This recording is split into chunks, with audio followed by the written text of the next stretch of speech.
कल 9 बजे देखिएगा सेटबैक आपको देखने को मिलेगा जापान के मार्केट में, और जापान के मार्केट में देखिएगा सीधा कोरिलेशन होता है गिफ्ट निफ्टी से। तो गिफ्ट निफ्टी देखिएगा उसी हिसाब से देखिएगा निफ्टी ओपन होता है। तो कल सुबह जापान का मार्केट अगर आपको 1000 पॉइंट प्लस में गिरता हुआ देखने को मिले तो बहुत ज़्यादा शॉक नहीं हो जाएगा। मतलब 1000 पॉइंट तक का डाउन कल 9 बजे से पहले जापान के मार्केट में आपको देखने को मिलेगा। और इसमें कोई भी देखिएगा आप संदेह ना करिएगा, क्योंकि यहाँ पे एक बहुत ही मोस्ट अवेटेड अपडेट आनी है और आप समझ सकते हो कि इसका कितना बड़ा असर है। मतलब कितना बड़ा असर आपको देखने को मिलेगा मार्केट पे, ये आप खुद समझ सकते हो। तो चलिए एक एक करके मैं आपको बताता हूँ, पूरी डिटेलिंग करता हूँ, चूँकि एक ऐसी information bank of Japan disclose कर देगा जिसके कारण प्रॉब्लम बढ़ जाएगी। हालांकि 31 जुलाई को तो और बढ़ जाएगी, लेकिन कल पहले 9 देखिएगा बजे ये इम्पैक्ट करेगा और परसों भी 9 बजे इम्पैक्ट आएगा।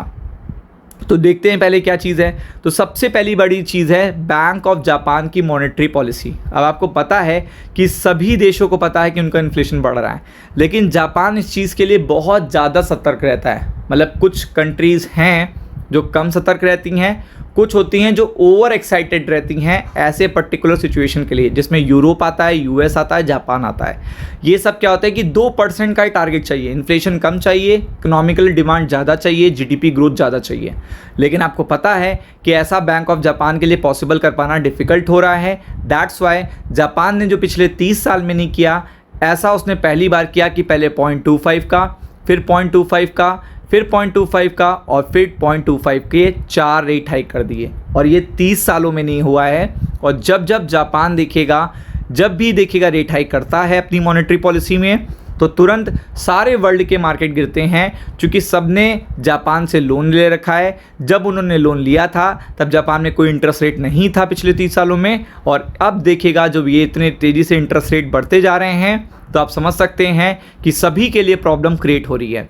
तो आप यहाँ पे देख सकते हैं इनकी मॉनेटरी पॉलिसी की मीटिंग में सबसे इम्पॉर्टेंट अपडेट आएगा ये सिग्नल, और यही सिग्नल पूरा मूड ख़राब करेगा मार्केट का, क्योंकि बैंक ऑफ जापान बहुत सख्त है। बैंक ऑफ जापान को फेड जैसा बिल्कुल भी मत समझिएगा, वो बहुत सख्त है, स्ट्रेट फॉरवर्ड है, बोल्ड स्टेटमेंट आते हैं उनके पर्टिकुलर सेंट्रल बैंक के गवर्नर के। तो आप देख सकते हो bank of Japan to signal देखिएगा more rate hike as price pressure buildup. आपको पता है कि जो दोनों के बीच में अभी कल भी सरप्राइज अटैक किया है, कल भी सरप्राइज अटैक किया है ईरान ने। तो आप समझ सकते हो कि जब सरप्राइज अटैक हो रहे हैं तो इसका मतलब वॉर अभी रुकने वाला नहीं है, और इस मीटिंग तक वॉर रुका भी नहीं है, और पूरी तरीके से जो देखिएगा मेमोरेंडम ऑफ एसोसिएशन था वो चला जा चुका है। MOU जो है किनारे हो चुका है, सीज़ फायर ख़त्म हो चुका है, और $100 तक क्रूड ऑयल के प्राइसेस ऊपर जाके नीचे भी आ गए हैं। तो ऐसे में जापान को पता है कि ये वॉर काफ़ी ज़्यादा देखेगा डिले करेगा, और इसीलिए वो सिग्नल देंगे ज़्यादा रेट हाइक के, चूँकि प्रेशर काफ़ी तेज़ी से बढ़ रहा है। जापान का जो डेटा है वो भी इन्फ्लेशन का बढ़ के आने वाला है। तो आप देख सकते हैं इन्फ्लेशन को बढ़ाने के लिए वो बहुत सख्त है, और आपको पता है जितना ज़्यादा वो सख्त हैं उतना ज़्यादा वो बड़ी वार्निंग देंगे। तो बैंक ऑफ जापान की एक वार्निंग ही पूरे मार्केट का मूड ख़राब कर देगी, क्योंकि आप देख सकते हो कि यहाँ पे 1% का रेट तो ऑलरेडी है, जो कि बहुत हाई है। लेकिन जापान को ये चीज़ समझ में नहीं आ रही है। जापान को ये चीज़ लग रही है कि अभी भी हमने देखेगा मॉनेटरी पॉलिसी को काफ़ी सख्त नहीं किया है, हमें और ज़्यादा सख्ती करने की ज़रूरत है। तो इसलिए अगर आप देखेंगे तो वो सिग्नल देगा अनदर 0.25% के देखिएगा रेट हाई की, और वही सिचुएशन पूरी तरीके से मार्केट का मूड ख़राब कर देगा। तो आप देख सकते हो यहाँ पे ये पूरी तरीके से जो सिग्नल मिलने वाला है, जो मार्केट में देखिएगा हॉकिश कम्युनिकेशन आ रहा है इन्फ्लेशन के वजह से। तो ये दोनों चीज़ें क्यों होंगी? फर्स्ट रीज़न, इनकी करेंसी कंटिन्यू गिरती चली जा रही है डॉलर के कंपैरिजन में, बहुत तेज़ी से गिर रही है, बहुत प्रॉब्लम है, और आप देख सकते हो वो अपनी करेंसी को बचाने के लिए सब कुछ करेंगे।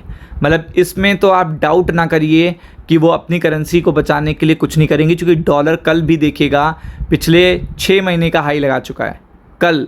तो आप समझ सकते हो कि येन की वजह से पहला उनका देखिएगा सॉलिड रीज़न है, दूसरा इन्फ्लेशन है। जापान ने कभी इन्फ्लेशन पास्ट 25 ईयर्स में नहीं देखे हैं, पहली बार वो इन्फ्लेशन फेस कर रहे हैं। प्राइस प्रेशर वहाँ बिल्टअप हो रहा है, रिजर्व उन्हें यूटिलाइज़ करना शुरू कर दिए अपने क्रूड ऑयल के, वो ज़्यादा दिन तक सर्वाइव नहीं कर पाएंगे, उनको बढ़े हुए दामों पे भी देखिएगा इंपोर्ट करने पड़ेंगे। और वही सिचुएशन देखिएगा सेंट्रल बैंक को पता है, जिसके कारण उन्हें वो देखिएगा स्कोप देंगे फर्दर रेट हाइक का, और वो मार्केट की पूरी सिचुएशन को बदल देगा। तो तैयार रहिएगा। राम राम।